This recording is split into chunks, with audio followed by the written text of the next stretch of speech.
नमस्कार, आप देख रहे हैं अटल टीवी। उत्तर प्रदेश में शिक्षा मित्रों की स्थिति अब केवल एक प्रशासनिक समस्या ही नहीं रह गई, बल्कि ये एक सामाजिक और मानवीय संकट बन चुकी है। कभी शिक्षा की नींव मजबूत करने वाले इन शिक्षा मित्रों की कहानी अब संघर्ष, पीड़ा और उपेक्षा की मिसाल बन चुकी है। साल 2017 में जब उनका समायोजन रद्द हुआ, तब से लेकर अब तक उन्होंने उम्मीद टूटने, आर्थिक तंगी और मानसिक दबाव जैसी चुनौतियों का ही सामना किया है, लेकिन अपने कर्तव्यों से पीछे नहीं हटे। 2017 में जब शिक्षा मित्रों का समायोजन रद्द हुआ, तो ये फैसला सिर्फ एक नीति परिवर्तन नहीं था, बल्कि हजारों परिवारों की उम्मीदों पर करारा प्रहार था। इसके बावजूद शिक्षा मित्रों ने ना तो अपने दायित्वों से मुंह मोड़ा और ना ही बच्चों की पढ़ाई पर कोई असर आने दिया। उन्होंने हर कठिनाई को चुपचाप झेला और निस्वार्थ सेवा जारी रखी। आज 2025 में भी वही लोग जिनकी स्थायित्व की मांगे आज तक अनसुनी रही, स्कूलों में पूरी ईमानदारी के साथ कार्यरत हैं। ये स्पष्ट करता है कि इनका समर्पण शिक्षा के प्रति कितना गहरा है, जबकि सरकार अब भी सिर्फ वादे कर रही है।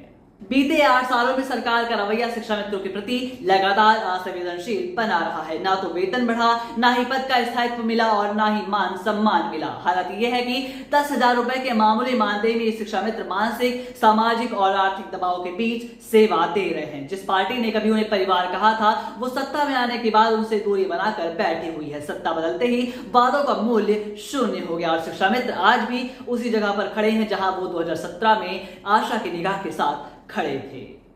हर बार कोई नई कमेटी बनती है, हर बार फाइलें आगे बढ़ाने की बात होती है, लेकिन असल में कुछ भी आगे नहीं बढ़ता। जिन फाइलों की बात होती है वो कहां चली जाती हैं, इसका कोई हिसाब ही नहीं है। शिक्षा मित्र जब मंत्रियों से, विधायकों से मिलकर लौटते हैं तो सिर्फ एक ही लाइन सुनते हैं, बहुत जल्दी ही समाधान निकलेगा, लेकिन ये जल्दी कभी नहीं आती।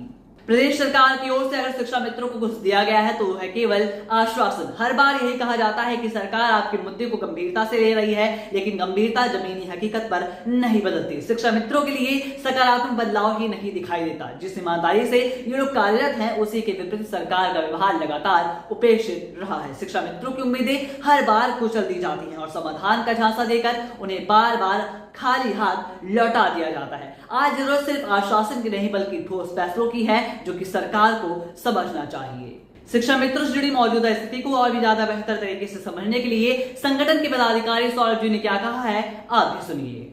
सरकार जानबूझ करके शिक्षा मित्रों के प्रति क्या भावना किस तरीके से रख रही है, इस चीज की तो जानकारी सही से सरकार को ही होगी। सही से तो नहीं समझ पाने की हम इस चीज को, लेकिन सरकार लगातार, अब से नहीं, जब से सरकार बनी है तब से ही शिक्षा मित्रों के साथ जानबूझ करके इस तरीके का तमाशा बना रही है जी। पूर्व में भी जब सरकार नहीं थी, तब शिक्षा मित्रों के धरने प्रदर्शन में हमारे माननीय मुख्यमंत्री योगी आदित्यनाथ जी भी आए थे और उन्होंने भी ये कहा था कि जो आपका मुद्दा है, इस तरीके से आप लड़ाई लड़ो, बहुत मजबूती के साथ लड़ाई लड़ो, हम आपके साथ हैं। सरकार को ये काम करना चाहिए और 4 बात कम से कम आधा घंटा हमारे पक्ष में बयान दिए कि आपको पक्का होना चाहिए। 70 रास्ते सरकार के पास होते हैं। माननीय मुख्यमंत्री योगी आदित्यनाथ जी के खुद के बयान थे, लेकिन जब से अपनी सरकार आ गई, खुद मुख्यमंत्री बन गए, तब से ये पता नहीं चल पा रहा कि क्या है मामला।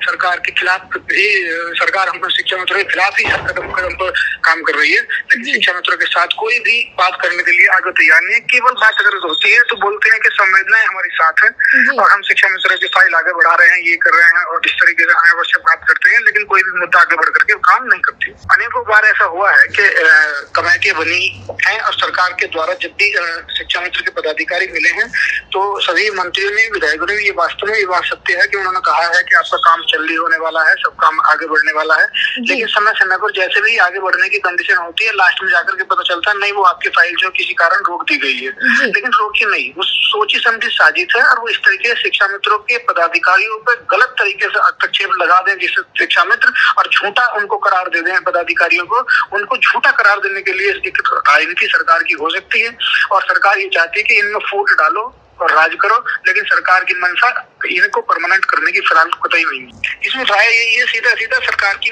मंशा जो एक तरीके से ये है कि विद्यालय की जो आज की तारीख में बता देते हैं कि संख्या है अध्यापकों की, उस संख्या को काटने के लिए अध्यापक की जो संख्या है, यानी कि जब विद्यालय बंद हो जाएंगे तो जो इसका रेशियो है एक अध्यापक पर 30 बच्चों का, तो उस रेशियो को जब मान विद्यालय ही कम हो जाएंगे तो प्रधानाध्यापक के पद समाप्त हो जाएंगे और टीचर्स की संख्या कम हो जाएगी। उसी नाते ना तो अध्यापकों की भर्ती होगी, न ही शिक्षा मित्रों को आगे करने का दबाव बनेगा।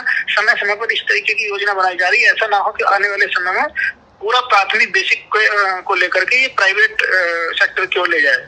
सरकार की कोई भी मंशा इसको सरकारी तंत्र को बिल्कुल प्राइवेट में ले जाने की लग रही है, जिस तरीके से सरकार काम कर रही है। मामला यही है कि जिस तरह से पहले से लगातार धरने प्रदर्शन होते रहे हैं, इस तरीके से धरना प्रदर्शन होकर के अगर बहुत मजबूती के साथ, जिसमें हमारे साथ शिक्षक प्राथमिक शिक्षक संघ भी अगर साथ में आ जाए और अपनी लड़ाई मजबूती के साथ लड़े, लेकिन तब तक होता ये है कि कभी तो ये शिक्षा मित्र को दिखा करके अपना पक्ष ले लेती है, कभी शिक्षकों को दिखाती है कि हम आपके साथ हैं, लेकिन ये सरकार किसी के भी साथ नहीं है।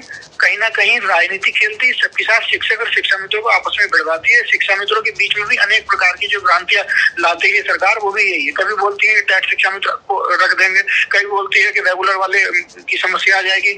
मतलब शिक्षा मित्रों के बीच में भी कई कैटेगरी इन्होंने बना दी है, रेगुलर रहे शिक्षा मित्र रहे और टेट वाले रहे, विदाउट टेट रहे, इंटर पास रहे, स्नातक पास रहे, जबकि इंटर पास तो कोई शिक्षक है ही नहीं। लेकिन सरकार की नीति, सरकार के जो मंशा के अनुसार जो काम है, वो सरकार शिक्षा मित्रों के प्रति कोई भी मुझे नहीं लगता कोई बहुत ज्यादा इसके लिए कुछ चाह रही है।